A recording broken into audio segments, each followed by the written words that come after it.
I really hate that they allowed Ahmaud Arbery's father to speak. He should have remained silent. He should have allowed the mother to speak. And she's the one that seems to have more intelligence of the two. Why would he make a statement that all lives matter? Who is he trying to please? When black people attempt to say the right things, and sometimes it come out as the wrong things, especially the ignorant blacks amongst us. And making that statement proves that this man is just ignorant. He's a bootlicking coon. When I was watching the trial and they were reading off the charges and that they were going to bring up on DeMake Michaels and Riley Bryan, they already told you, hey man, no outburst. What did he do? Ah! And that's why he was removed from the court. He didn't get a chance to hear the whole thing. He could not compose himself. And then when you give him a chance to speak, all lives matter. Kissing butts will not get us anywhere. It has not gotten us anywhere. And when I think about men that set up in Georgia, a very racist place, a place that even Ray Charles was fed up with, I think of guys like Ahmaud Arbery's fathers. He was just a coon, a Yazoo Boss type man.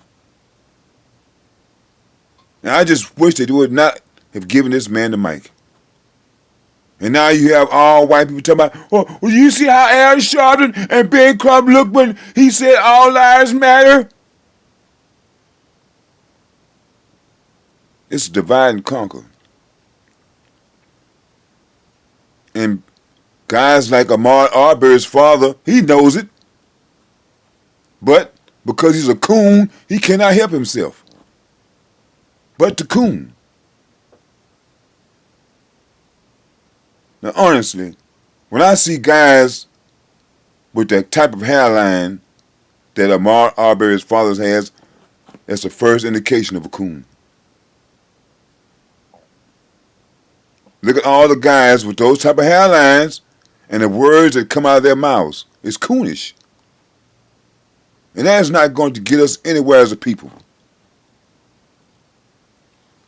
Now, I can dig what he's talking about, all lives matter, but all lives are not being unjustly killed by the police. All lives are not being unjustly imprisoned. When I look and see these guys that have spent 20, 30, 40 years in prison for something they didn't do, more than likely they are black. So where does all lives come in? Now, I'm thankful for the ruling, but we don't know what the sentence is going to be. I mean, the prosecutor was doing her job,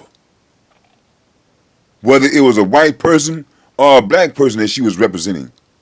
I'm thankful that she was able to, get what she did, but at the same time, it has nothing to do with her. This is about bringing justice for your son. It wasn't all lives that couldn't run through the Scintilla Park, whatever they call this place, up in Georgia. It was black lives that were barred from entering this community. Ahmaud Arbery's father will be the one to want to give DeMake Michaels and Riley Bryan a hug, that will want to join hands in prayer and going to pray for the people that killed his son. Now I know that this is Ahmaud's father and he has a right to speak, but some people need instructions on what to say and on what not to say. This man wasn't given those instructions. Ahmaud Arbery's father is an emotional man. Probably why his wife couldn't deal with him. And then people should have instructed and say, man, look, when they make the ruling, do not make any outburst. Don't jump up, all that type of stuff, man, because they're going to put you out the courtroom. Okay, let them do it. I'm wondering what plantation did this man work on up there in Georgia? What this man got been said to amount to a bunch of gibberish. He was listening to what Al Sharpton and other people were saying about how they were thanking the prosecutors, and his country butt is going to jump up and holler about all lives matter. When we get a case dealing with all lives, then we'll talk about all lives. But this case is not talking about all lives. This is talking about black lives and the injustices that blacks receive through the court system. And we're praying that, hey, because like I said, they haven't been given the time yet. And what type of time will they get? What about during the appeal process? You don't know what the outcome is going to be on that. So just celebrating is like premature ejaculation. You know, I'm not a racist or anything, but I just know what relations-wise, what this is all about white supremacy. And I've seen a lot of guys talk the talk, but as minute they see some white person come up on the scene, they're all teeth, smiling from ear to ear. A bunch of coons. When I see certain people, I'm like, halt, who goes there? State your business. But you got them coons, y'all come on in. And that's why we can never make any progress. I mean, just think, you came to this court to see your son get justice. And you didn't see it because they put you out. You didn't get to see the whole proceedings. They had to tell you about it. And this victory, this so-called victory, in this case, is not a victory for all black people. Because right now, some black person is being misused by the system. Now, when it comes to these civil trials that's going to come up, I'm praying that this man stays home. Because him attending is not helping, it's only hindering. What good would it do him to show up to only be put out because he's so emotional? You know, of all the pictures I've seen with Ahmaud Arbery, is always with his mother. I have yet to see a picture of him with his father. It could be a coincidence, and it also could be for some reason. I mean, let's call a spade a spade. We all know that when you see Al Sharpton, Lee Merritt, and Ben Crump show up, you know there's some type of payout. And I'm quite sure that Ahmaud Arbery's father wants some of that money. Which is probably why he said the words, all lives matter. And I noticed that I didn't see Ahmaud Arbery's father and mother standing next to each other. There was distance.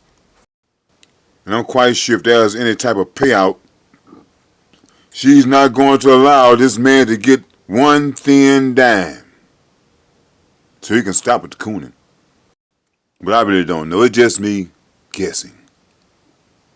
One thing I do know is that it just wasn't a good look when the judge had to remove him from the courtroom, not letting him see the entire proceedings from the death of his son. And it was not a good look when he got outside, got up on that mic and said, all lives matter, boss.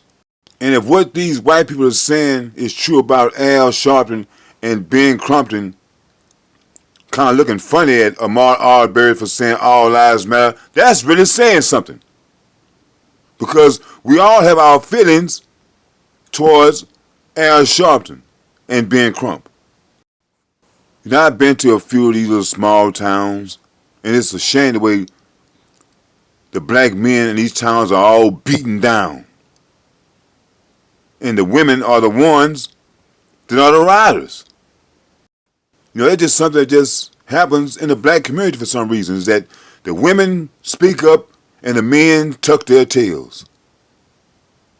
They can say, oh, because women were given more rights. I don't believe that.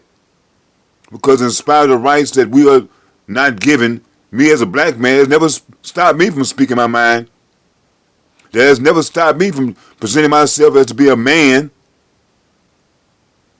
And, hey, that never made me want a coon.